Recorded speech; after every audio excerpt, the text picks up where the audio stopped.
My screen is visible. Am I Yes, audible? Dr. Yes. Good evening to everyone. I would like to first thank the AOS, Dr. Namrata ma'am and Raki for having me here now. And my talk is on community corneal retrieval. I would like to share my learnings and challenges in this presentation. I live in ancient city, Tirunelveli, down south, and it is the sixth largest municipal corporation in Tamil Nadu. It covers an area of around 189.9 kilometers square and holds approximately 100,000 population.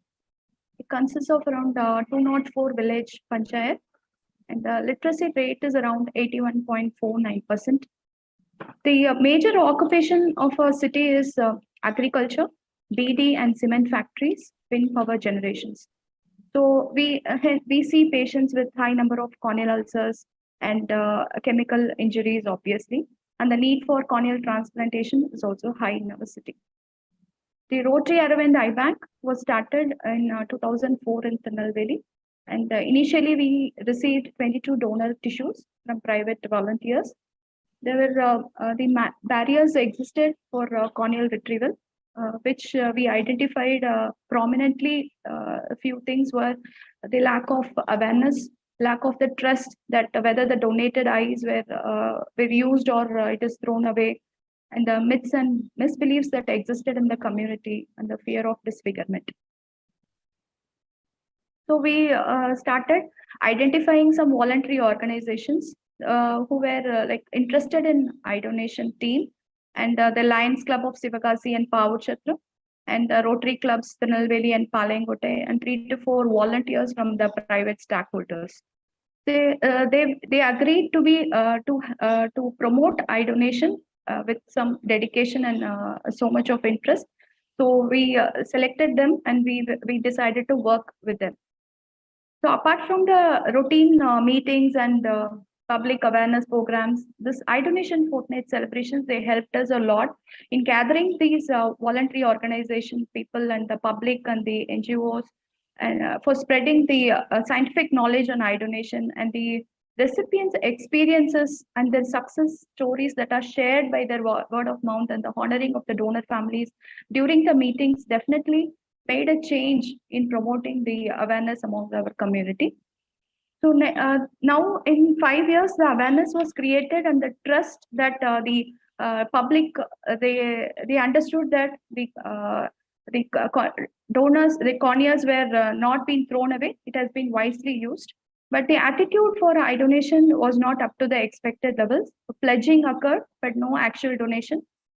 So after again detailed discussions with the NGOs, we wanted to identify where we are lacking.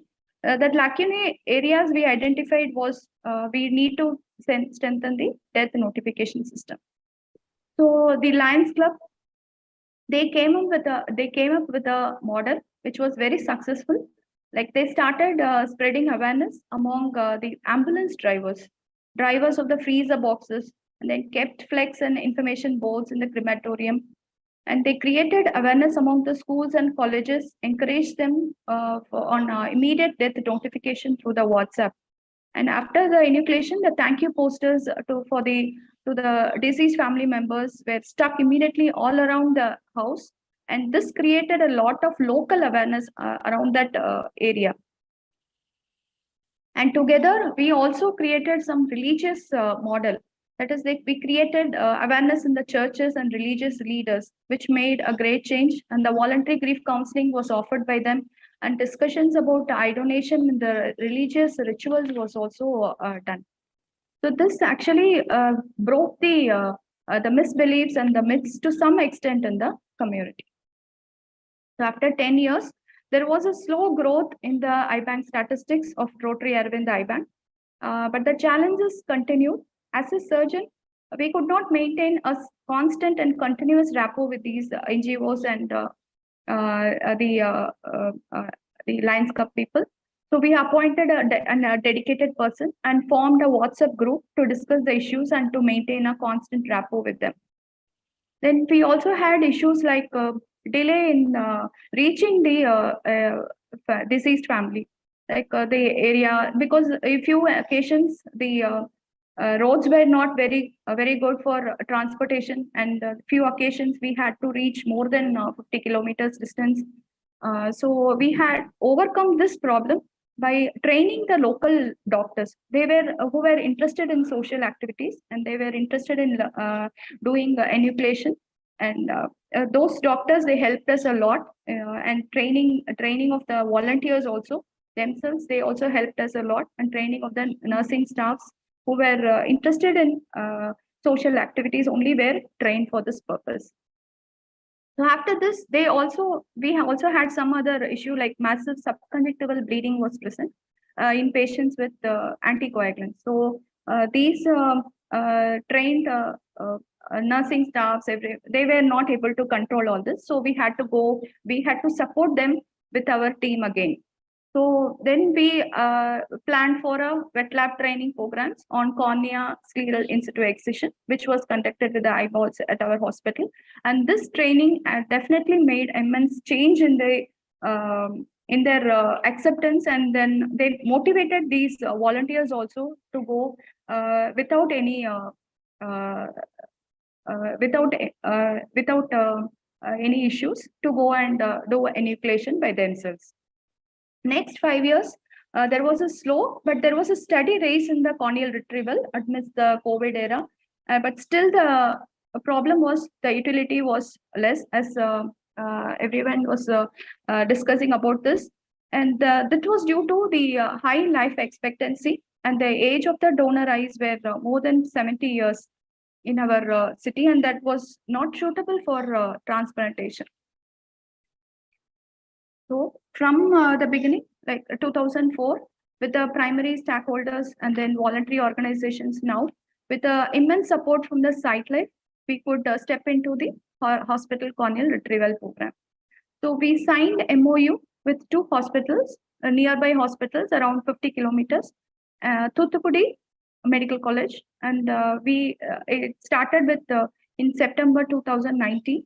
We could receive 438 eyes till now, and we had used 328 eyes of that. It is 75% utilization rate. And from Tirunelveli Medical College, we retrieved around 129 since October 2021, and we had used 50% of it. Now, in this fortnight in 2022 August, we have signed a MOU with Kanyakumari Medical College, and we are planning to keep a grief counselor in that also. Slowly, we started with a tissue distribution. First, we distributed tissues to our in-house surgeons and Aravind and other Aravind centers, and to the Aravind alumni and others also. Now we have extended our distribution to the other doctors nearby our hospital locality. The way forward, like lots have been done from 2004. We have slowly, like a baby walk, we have come around till now, but there is a lot more to do. Like in community, it is like improving the improvisation of the awareness in the community. It's really a challenging task, because only the awareness, if we wanted to spread awareness also, only the pledging occurs. The actual eye donation doesn't happen in the community as such. So that is a major issue. So for that, we some few additional things maybe may help in promoting that actual donation in future, like adding some information on eye donation, on the everything about eye donation in the school education system. This would definitely encourage these teachers and the students. It will go into their mind, the eye donation, about the eye donation, and definitely it will help to promote awareness from the school level. Then the videos and motivational sessions that, in the Department of Motor Vehicles can be made as a routine schedule, because in Kerala state, it has been done that, like in the behind the license itself, they have written like I'm a organ donor, or I'm a tissue donor, something like that. It is written behind that license itself. So the person who is having the license will we can just read that and we can get actual donation from them. Then health insurances and I-donation registry, maybe both can be collated for promoting actual donation. And motivation of the personnel and law and order for MLC cases. This is the major drawback in the community, because these law and order people, they are very busy and they are not able to understand the issue of I-donation as such, and they delay the I-donation process, enucleation process, whenever we are able to encounter a MLC case. Even the family members are willing to donate. The law and order is not helping us to go to the further step. And the presumed constant law of which is existing in USA also can be collated with our Indian Constitution also. So these are the some things which I had in my mind, like which can also improvise the actual donation without our active participation to the promoting the awareness programs, everything. We are making it as a routine, daily basis, daily activities. It is something like that. Like monthly, we are doing so much of awareness programs in some areas, in some villages. We are concentrating, and all those things are like out of the daily schedule. We are doing that. So without that, if this all this some protocol is there, some things are there running like a routine, like eye donation is happening automatically, then it is very much useful for everyone.